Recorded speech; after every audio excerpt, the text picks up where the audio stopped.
ಕೆಎಫ್ಸಿಗೆ ಆಹಾರ ಸುರಕ್ಷತಾ ಅಧಿಕಾರಿಗಳು ದಾಳಿ. ಹಳಸಿದ ಮಾಂಸ, ಅವಧಿ ಮೀರಿದ ಎಣ್ಣೆ ಬಳಕೆ. ನಗರದ ಕೆಎಸ್ ರಾವ್ ರಸ್ತೆಯ ಮಾಲ್ವೊಂದರಲ್ಲಿರುವ ಕೆಎಫ್ಸಿಯಲ್ಲಿ ಕಲುಷಿತ ಆಹಾರ ಪೂರೈಕೆ ಮಾಡಿದ ಆರೋಪದಲ್ಲಿ ಜಿಲ್ಲಾ ಆರೋಗ್ಯಾಧಿಕಾರಿ ಮತ್ತು ಜಿಲ್ಲಾ ಆಹಾರ ಸುರಕ್ಷತಾ ಅಧಿಕಾರಿ ಶನಿವಾರ ದಾಳಿ ನಡೆಸಿದ್ದಾರೆ. ಈ ಸಂದರ್ಭ ಕೆಎಫ್ಸಿಯಲ್ಲಿ ಅನೈರ್ಮಲ್ಯ, ಸ್ಟೋರೇಜ್ನಲ್ಲಿ ಹಳೆಯ ಮಾಂಸ ಪತ್ತೆ, ಅವಧಿ ಮೀರಿದ ಎಣ್ಣೆ ಕಂಡು ಬಂದಿದೆ. ಇವೆಲ್ಲವನ್ನೂ ಅಧಿಕಾರಿಗಳು ವಶಪಡಿಸಿಕೊಂಡು ಬೀಗ ಹಾಕಿಸಿದ್ದಾರೆ. ಅಲ್ಲದೆ ಪತ್ತೆಯಾದ ಸ್ಯಾಂಪಲ್ಗಳನ್ನು ಪರೀಕ್ಷೆ ಮಾಡಲು ಮೈಸೂರಿಗೆ ಕಳುಹಿಸಿಕೊಡಲಿದ್ದಾರೆ ಎಂದು ತಿಳಿದು ಬಂದಿದೆ. ನಗರದ ವ್ಯಕ್ತಿಯೊಬ್ಬರು ಕೆಎಫ್ಸಿಯಿಂದ ಚಿಕನ್ ಫೆರಿ ಆರ್ಡರ್ ಮಾಡಿದ್ದು, ಅದರಂತೆ ಸರಬರಾಜು ಮಾಡಲಾಗಿತ್ತು.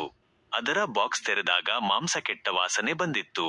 ತಕ್ಷಣ ಅವರು ದಕ್ಕ ಜಿಲ್ಲಾ ಉಸ್ತುವಾರಿ ಸಚಿವ ಯುಟಿ ಖಾದರ್ರ ಗಮನಕ್ಕೆ ತಂದಿದ್ದಾರೆ. ಸಚಿವರ ಸೂಚನೆಯಂತೆ ಜಿಲ್ಲಾ ಆರೋಗ್ಯಾಧಿಕಾರಿ ಡಾ. ಎಚ್.ಆರ್. ತಿಮ್ಮಯ್ಯ ಮತ್ತು ಜಿಲ್ಲಾ ಆಹಾರ ಸುರಕ್ಷತಾ ಅಧಿಕಾರಿ ಪ್ರವೀಣ್ ಜಂಟಿಯಾಗಿ ಕೆಎಫ್ಸಿಗೆ ದಾಳಿ ಮಾಡಿ ಪರಿಶೀಲನೆ ನಡೆಸಿದ್ದಾರೆ. ಕೆಎಫ್ಸಿಗೆ ಬೆಂಗಳೂರಿನಿಂದ ಕೋಳಿ ಮಾಂಸ ರವಾನೆಯಾಗುತ್ತಿದ್ದು ಎನ್ನಲಾಗಿದೆ. ಸುಮಾರು 7 ರಿಂದ 8 ತಿಂಗಳ ಹಿಂದಿನ ಮಾಂಸವನ್ನು ಇಲ್ಲಿ ದಾಸ್ತಾನಿಡಲಾಗುತ್ತಿತ್ತು ಎನ್ನಲಾಗಿದೆ. ಅಧಿಕಾರಿಗಳು ಸ್ಟೋರೇಜ್ ರೂಮ್ ಪ್ರವೇಶಿಸಿದಾಗ ಗಬ್ಬು ವಾಸನೆ ಬರುತ್ತಿದ್ದು, ಈ ಬಗ್ಗೆ ಸಿಬ್ಬಂದಿಗಳ ಬಳಿ ಪ್ರಶ್ನಿಸಿದಾಗ ಸಮರ್ಪಕ ಉತ್ತರ ಸಿಗಲಿಲ್ಲ. ಈ ಸ್ಟೋರೇಜ್ನಲ್ಲಿ 3 ಮಾದರಿಯ ಚಿಕನ್ಗಳನ್ನು ದಾಸ್ತಾನಿಡಲಾಗಿತ್ತು. ಅದಲ್ಲದೆ ಅವಧಿ ಮೀರಿದ ಎಣ್ಣೆ ಕೂಡ ಪತ್ತೆಯಾಗಿದೆ ಎಂದು ತಿಳಿದು ಬಂದಿದೆ. ಸಾರ್ವಜನಿಕರ ದೂರಿನ ಮೇರೆಗೆ ದಾಳಿ ಮಾಡಿದಾಗ 3 ಮಾದರಿಯ ಕೋಳಿ ಮಾಂಸ ಹಾಗೂ ಅವಧಿ ಮೀರಿದ ಎಣ್ಣೆಯನ್ನು ಸಂಗ್ರಹಿಸಲಾಗಿದೆ. ಅದರ ಗುಣಕ್ಷುಟ್ಟದ ಪರಿಶೀಲನೆಗೆ ಮೈಸೂರಿನ ಆಹಾರ ತಪಾಸಣಾ ಲ್ಯಾಬೋರೇಟರಿಗೆ ಕಳುಹಿಸಲಾಗುವುದು. ವರದಿ ಬಂದ ಬಳಿಕ ಮುಂದಿನ ಕ್ರಮ ಕೈಗೊಳ್ಳಲಾಗುವುದು.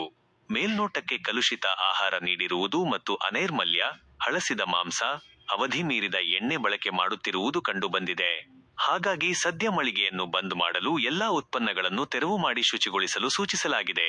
ಲ್ಯಾಬೋರೇಟರಿ ವರದಿ ಬಂದ ಬಳಿಕ ಮುಂದಿನ ಕ್ರಮ ಕೈಗೊಳ್ಳಲಾಗುವುದು ಎಂದು ಜಿಲ್ಲಾ ಆಹಾರ ಸುರಕ್ಷತಾ ಅಧಿಕಾರಿ ಪ್ರವೀಣ್ ತಿಳಿಸಿದ್ದಾರೆ.